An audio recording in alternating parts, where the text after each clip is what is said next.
미국의 시사 주간지, 그러니까 주별로 한 번씩 발행되는 잡지가 몇 가지가 있는데 그 중에 유명한 게 이 타임지라는 거거든요.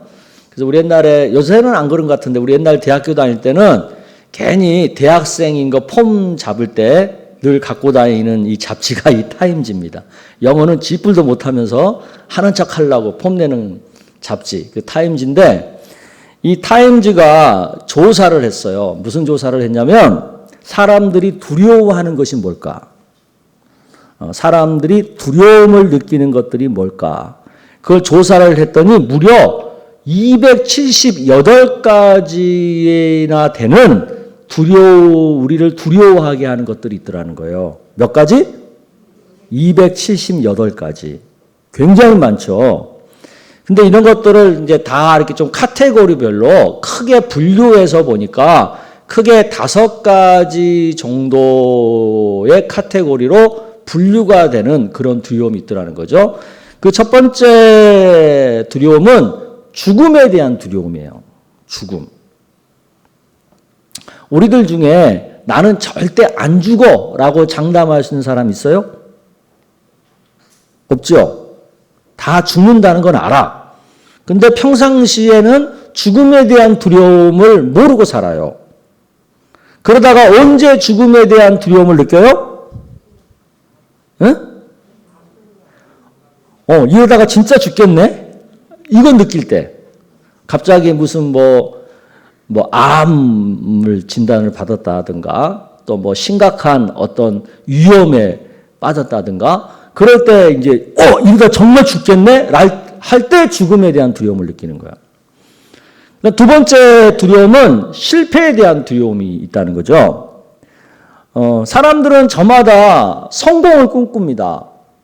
오늘도 제가 아까 2부 예배 끝나고 이제 결혼할 그 예비 신랑 신부부 교육을 했는데 그들도 우리가 이제 결혼하니까 가정에 부부 생활에 성공했으면 좋겠다 하는 바람이 있는 거죠.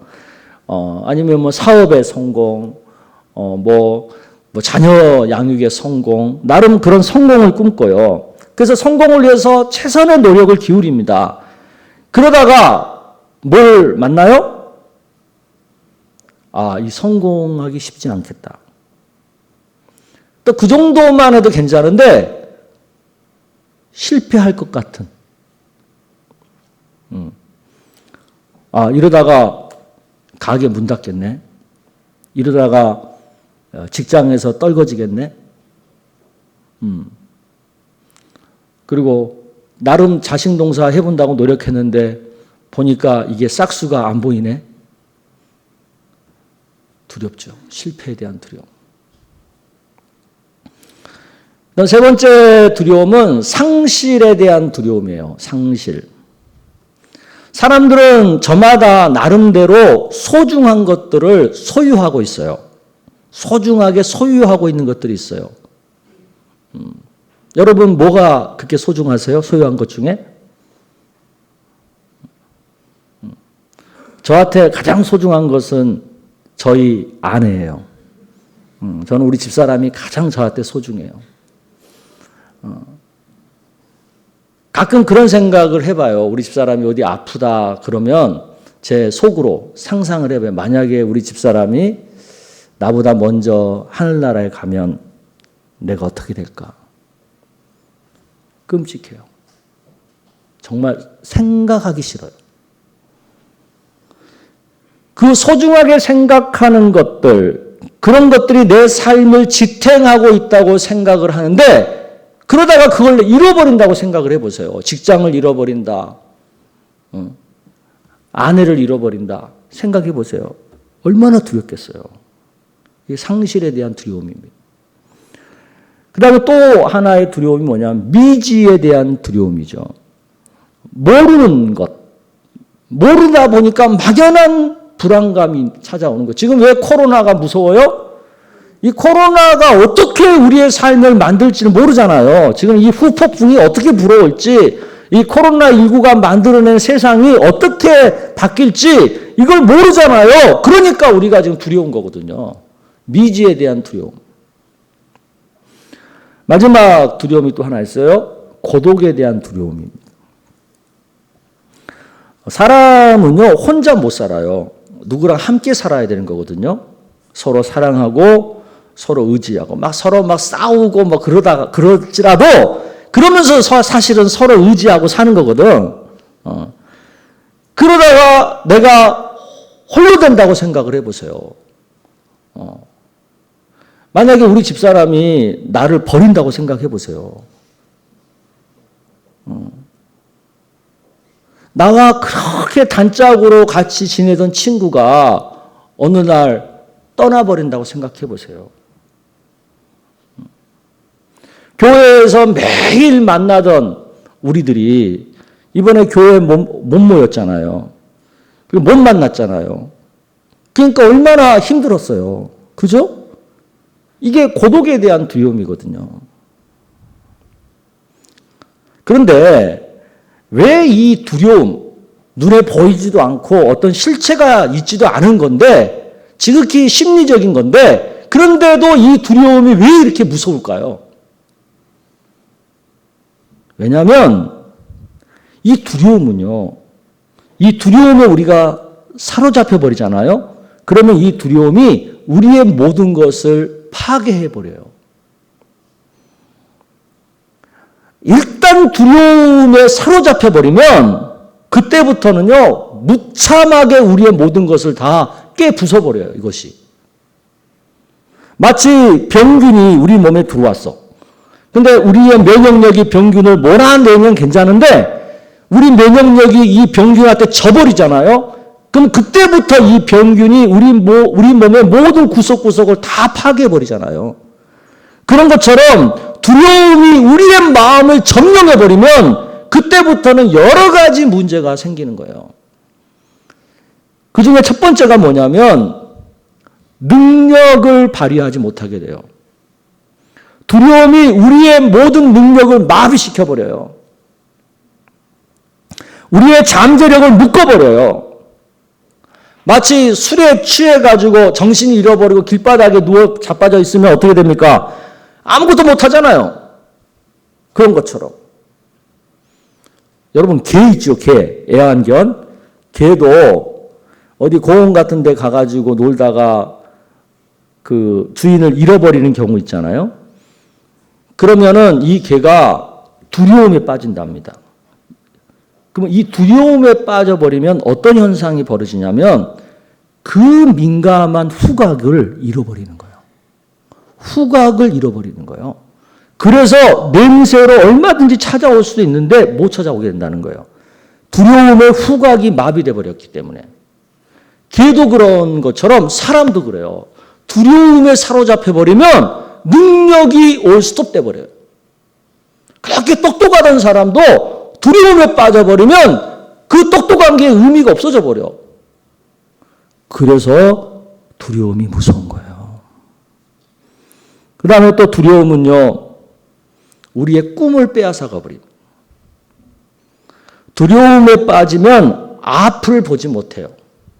미래에 대한 예측을 못해요. 그냥 절망만 하는 거예요. 좌절만 하는 거예요. 그리고 두려움은 이상하게 사람이 자꾸 자기를 가장하게 만들어요. 자기 감정을 자꾸 다른 것으로 포장을 해요. 그러니까 겉다르고 속다르게 되는 거예요. 그 두려움에 빠지면 인간관계가 깨지기 시작합니다. 왜? 겉다르고 속다르게 행동하니까 어느 누가 좋아하겠어요, 옆에 사람들이. 그래서 하나하나 관계가 다 깨지는 거예요.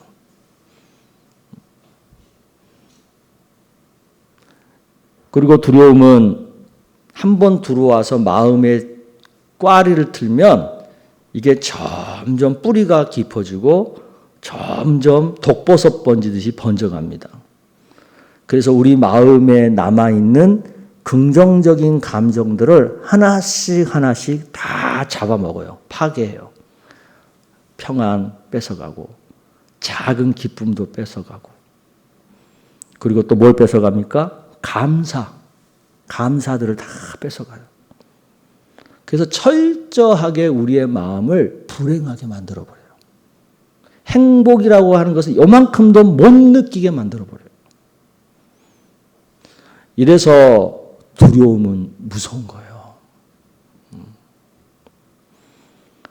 그렇기 때문에 두려움이 엄습해 올 때 그 두려움에 사로잡히거나 점령당하면 절대 안 돼요. 절대 안 돼요.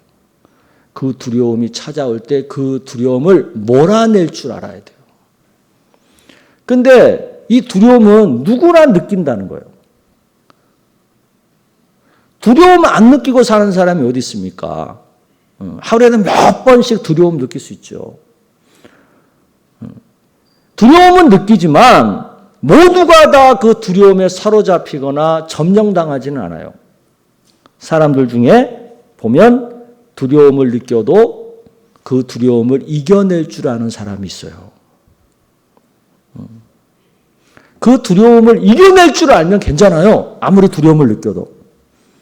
그런데 이겨낼 줄 모르면 이제 문제가 되는 거지. 우리 옆에 분에게 얘기해 보세요. 아이고, 큰일 났네. 한번 얘기해봐요. 시작. 그리고 이번엔 이렇게 얘기해 보세요. 에이, 그 별거 아니야. 여러분 감정이 어때요? 이거 큰일 났네. 그러면 두려움이 크게 느껴지죠. 그죠? 에이, 이거 별거 아니야. 그러니까 두려움이 느껴져요, 안 느껴져요? 안 느껴져요. 근데 세상을 맨날 이거 큰일 났네. 그 큰일 나는 거야. 이런 식으로 생각하고 사는 사람은 두려움 속에 사는 거예요. 매사를. 그러니까 행복을 봐도 행복하지 않고 좋은 것을 봐도 좋은 것이 아니고 그렇게 되는 거예요. 그러나 두려움을 이겨낼 줄 아는 사람은 아무리 어려운 일을 겪어도 두렵지 않아. 근데 오늘 본문에 나오는 주인공이 바로 그런 사람이었어요. 오늘 본문 시편을 기록하신 분이 누구예요? 이스라엘의 가장 위대하고 가장 성공한 왕인 다윗 왕이에요. 이런 다윗도요, 두려움을 크게 느낄 때가 있었어요. 자기 인생에 가장 비참하고 참담한 상황이 있었다고요. 그때에 기록한 말씀이 오늘 본문이에요. 이 본문은 다윗이 나이 많은 노년 때에 있었던 상황에서 기록된 성경입니다. 다윗 왕도, 그렇게 성공한 왕도 나이가 들고 늙어가니까 레임덕 현상이 일어나는 거예요. 리더십이 흔들리기 시작하는 거예요. 어떤 판단도 흐려지고 그러는 거죠. 그때를 틈타가지고 아들인 압살롬이 다윗에 대해서 반기를 들고 쿠데타를 일으킵니다. 쿠데타가 뭔지 아시죠? 네. 그 쿠데타에 다윗을 따르던 신복들 중에서도 많은 사람이 그 쿠데타에 가담을 해요. 게다가 백성들 중에도 많은 사람들이 다윗에게서 떠나기 시작하는 거예요. 이래서 갑작스럽게 다윗은 왕위에서 쫓겨나요. 그리고 도망치는 신세가 돼요. 근데 문제는 이렇게 도망치는 상황 가운데서 어디 피할 데가 없는 거예요. 압살롬과 정적들이 지금 막 추격해 오는데 다윗을 받아줄 데가 없는 거예요. 받아주는 사람이 없는 거예요. 이게 문제예요. 일단 어디라도 피해가지고 좀 안전한 곳에 있으면서 추후를 도모해야 될 거 아닙니까? 근데 지금 갈 데가 없는 거야. 당장 갈 데가. 그러니까 앞으로 어떤 것도 미래도 지금 기약할 수가 없는 거죠. 언제 내가 이 왕위에 다시 복귀가 될지도 모르는 상황인 거죠. 그렇게 되면 뭐가 찾아오겠어요? 해가 지면 뭐가 찾아와요? 어둠이 찾아오듯이.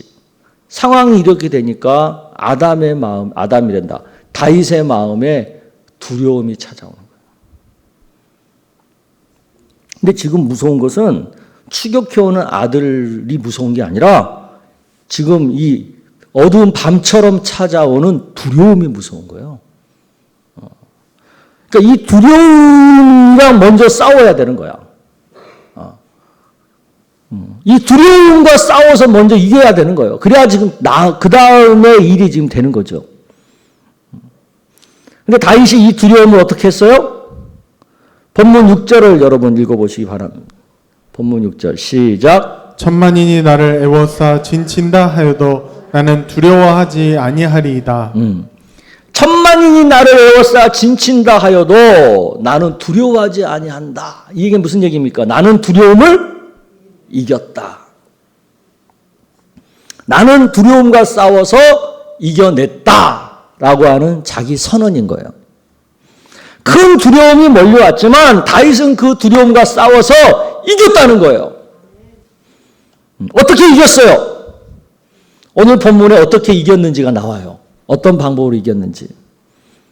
저는 오늘 우리가 이 말씀을 들으면서 어떤 두려움이 와도 이겨낼 줄 아는 그 방법을 깨닫게 되기를 축복합니다. 어떻게 이겼느냐? 첫째, 다윗은 두려움 속에서 제일 먼저 여호와 하나님을 찾았어요. 본문을 보면 다윗은 세 차례나 여호와여, 여호와여, 여호와여 이렇게 부르짖고 있어요.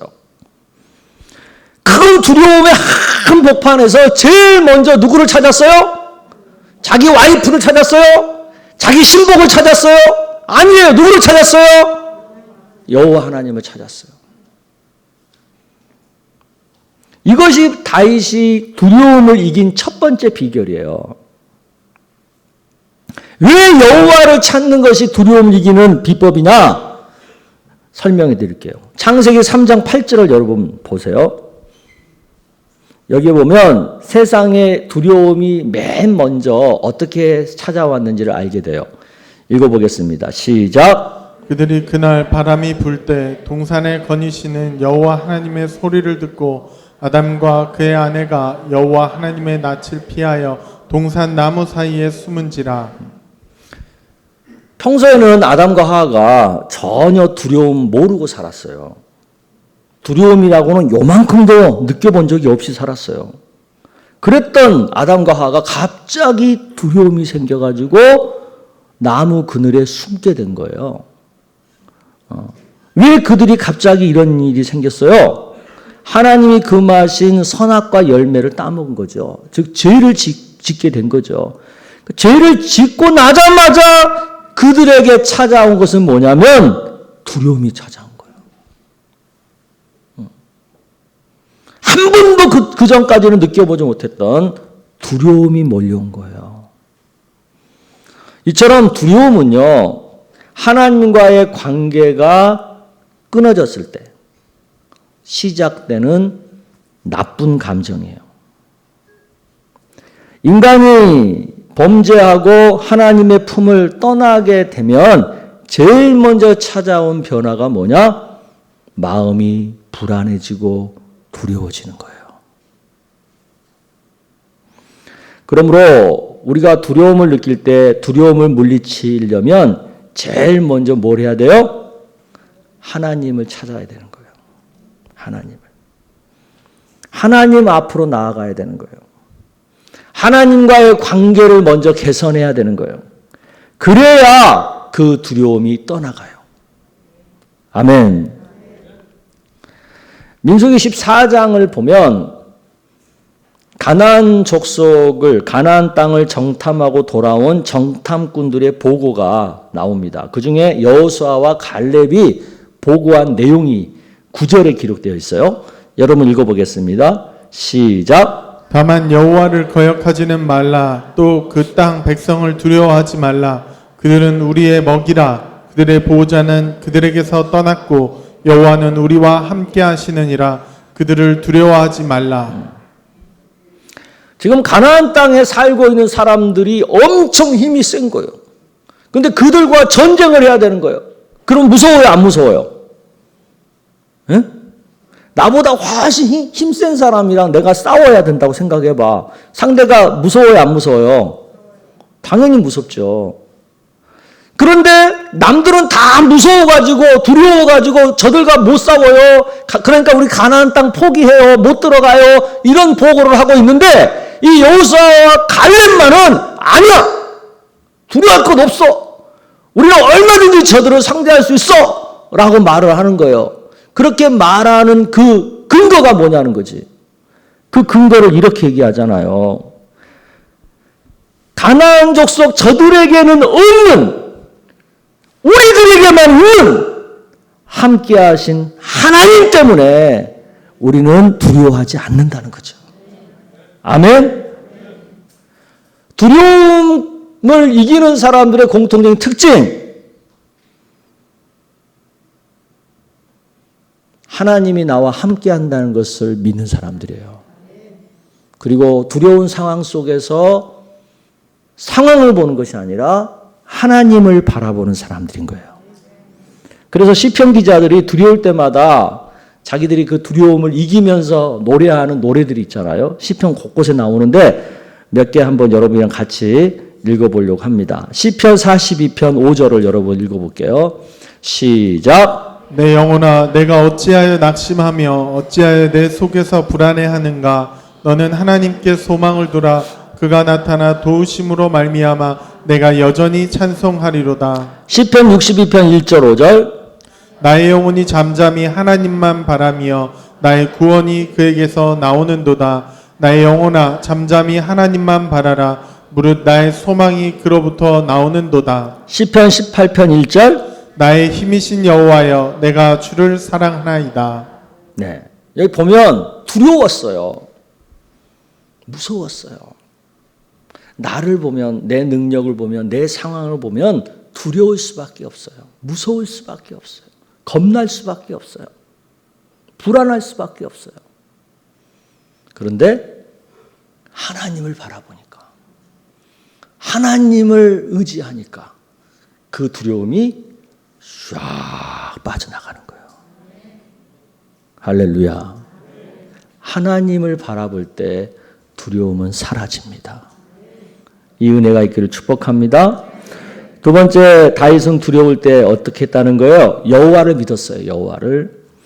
본문 3절 5절까지를 보면 다윗이 하나님을 믿고 있는 그 어떤 자기의 고백이 나오거든요. 그 고백의 내용을 보면 어떻게 그가 하나님을 믿고 있는지를 엿볼 수가 있어요. 그 첫 번째 다윗은 이런 고백을 해요. 여호와는 나의 방패십니다. 이런 고백을 해요. 원래 다윗은 전쟁을 많이 한 사람이잖아요. 수많은 전쟁을 하면서 죽을 고비가 얼마나 많았겠어요. 그럴 때마다 하나님이 자기를 방패처럼 지켜줬다는 거지. 그런 삶의 경험이 있는 거예요. 그렇기 때문에 이번에도 하나님이 나를 지켜줄 것이라고 하는 확신이 있는 거예요. 그 확신, 그 믿음이 있는 거예요. 그 수많은 전쟁터에서도 내가 이렇게 살아남았는데, 하나님이 지켜주셔서 살아남았는데, 이번에도 하나님이 나를 지켜주셔서 나는 살 거야. 이 믿음이 있다는 거예요.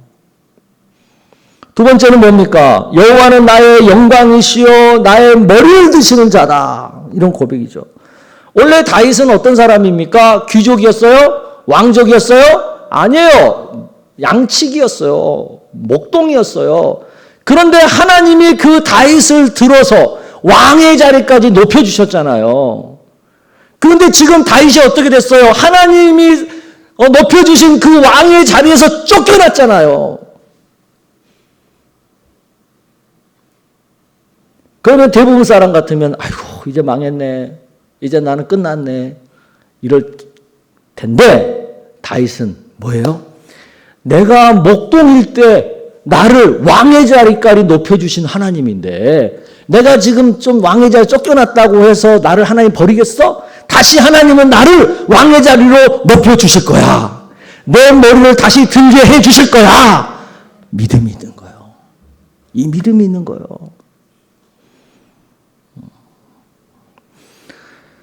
세 번째 또 다윗은 그런 고백을 합니다.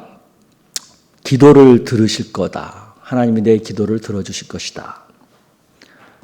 지금까지 다윗은 모진 어려움과 환난을 겪을 때마다 하나님 앞에 뭘 했어요? 기도했어요.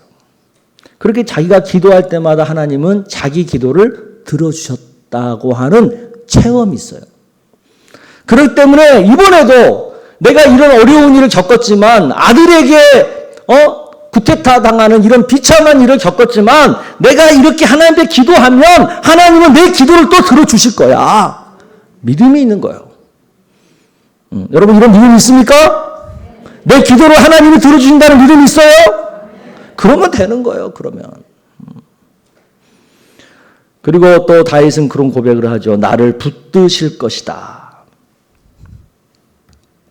근데 지금 다윗의 상황은 아무도 자기를 지켜주는 사람이 없어요.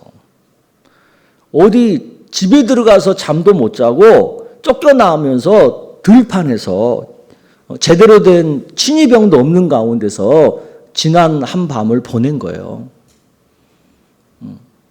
그러면 여러분 같으면 그렇게 하룻밤을 보냈으면 어떤 생각할 것 같아요?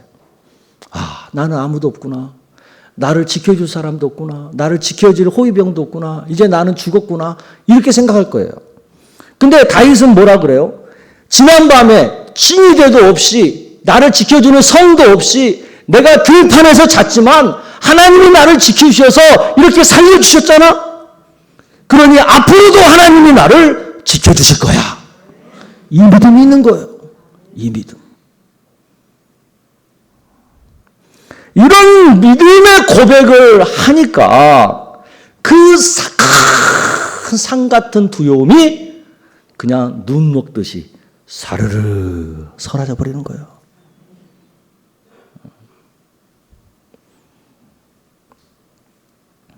또한 다윗은 두려움 속에서 하나님께 기도하죠. 7절, 8절에 보면 다윗의 기도가 기록되어 있어요. 그 기도 내용은 이런 거예요. 여호와여 일어나소서. 근데 이 말씀은 민수기 10장 35절 말씀에 나오는 그대로 똑같은 표현이거든요. 하나님의 언약궤 위에 보좌가 있는데 그 보좌에 계시는 하나님이 이제 앉아있지 마시고 일어나 달라는 거예요. 그러니까 지금 다윗은 기도하면서 그 말씀에 나타난 그것을 상상하면서 그것을 자기 삶으로 지금 끌어오고 있는 거예요. 그러면서 하나님 그 보좌에 이제 앉아있지 마시고 일어나셔서 지금 내 상황을 좀 보살펴 주세요. 그 기도를 하고 있는 거예요. 그러니까 다윗은 평소에 자기가 말씀 묵상한 것을 이 상황에 끄집어 갖고 와가지고 나를 위한 기도의 제목으로 삼고 있는 거죠. 일어나서 뭐 해달라는 거예요? 그 다음에 나오잖아요. 나의 하나님이여 나를 구원하소서. 그 보좌에서 일어나셔서 지금 이 절망적인 상황에서 나를 건져달라는 거죠. 나를 구원해달라는 거죠. 그러면서 놀라운 기도를 하죠. 저는 이 기도가 너무 놀라운 것 같아요. 주의 복을 주의 백성에게 내리소서. 지금 이 백성들이 어떤 백성이야? 자기가 왕위에서 쫓겨났는데 자기를 지지해요? 자기를 반대해요? 자기를 반대해요. 구테타 일으킨 압살롬 편에 서갖고 있는 백성들이에요. 그러면 여러분 같으면 어떨 것 같아? 하나님 저 배신한 저 백성들 다 쓸어 죽여버리세요. 이럴 거요. 일반적으로. 그런데 다윗은 그렇게 기도하지 않아요. 하나님 주의 백성에게 복을 주세요. 왜?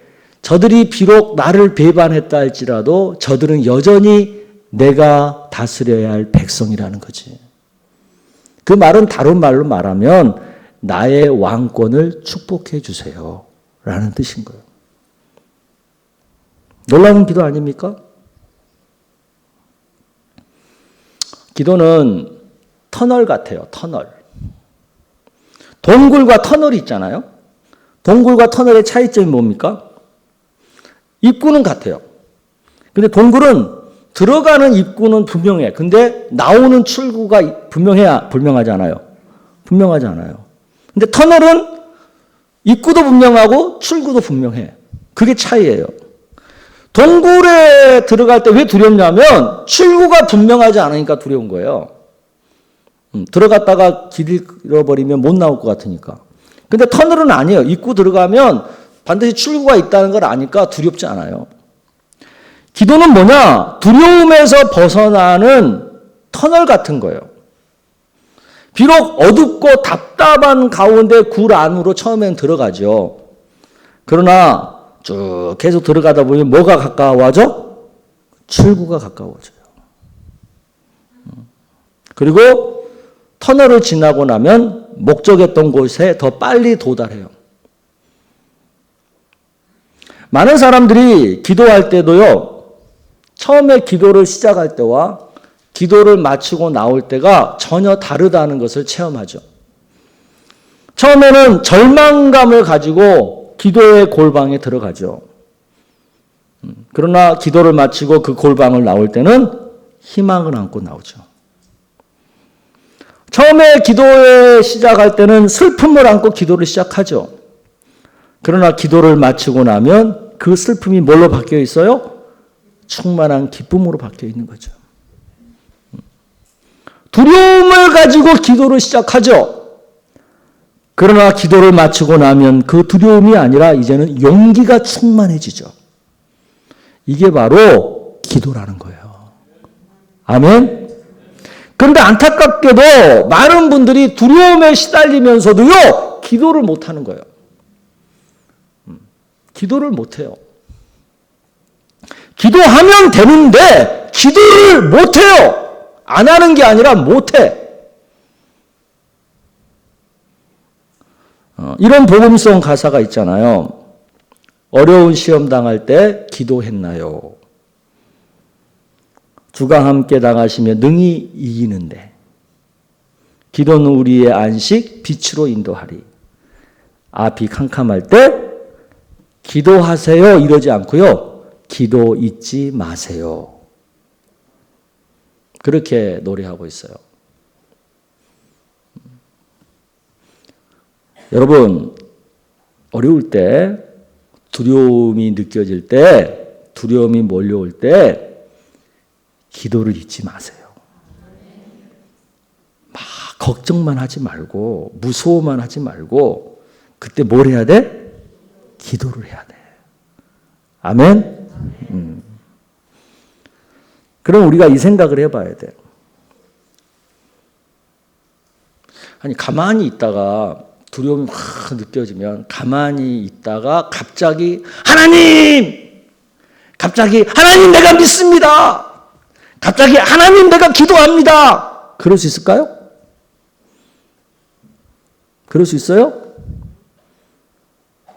제가 목회를 하면서 느끼는 공통점은요. 어려운 일을 겪으면 다 기도할 것 같잖아? 근데 그러지 못하더라는 거예요. 그러니까 어려움을 느낄 때 자동으로 내가 하나님의 이름을 부르고 내가 자동으로 하나님을 의지하고 내가 자동으로 하나님께 이 어려운 문제를 가지고 나아 기도할 수 있는 평상시에 내 삶이 있어야 되는 거예요. 이게 없는데 갑자기 이게 만들어지지 않아요. 평소에 다윗이 가지고 있었던 신앙 있잖아요. 평소 다윗은 예배드리는 것을 기뻐했고 평소 매일 하나님 말씀을 깊이 묵상하는 사람이었고 또 그 말씀을 갖고 기도하는 사람이었거든요. 그게 평상시의 삶이었어. 그러다가 두려움을 만났어. 그러니까 평상시 하던 대로 예배하고 말씀 묵상하고 기도하다가 여호와를 부르고 여호와께 믿음을 고백하고 여호와께 기도하게 되는 거죠. 아멘. 그러니까 평소에 우리 교회가 강조하는 세 가지 신앙, 말씀 신앙, 예배 신앙, 기도 신앙이 다윗에게 있었던 거예요. 그러니까 두려움을 만나도 평소 자기 신앙 생활의 패턴 속에서 이 두려움을 믿음으로 이겨낼 수가 있는 거죠. 그때 우리도 마찬가지입니다. 평상시에 예배 신앙과 말씀 신앙과 기도 신앙을 하고 살아야 돼요.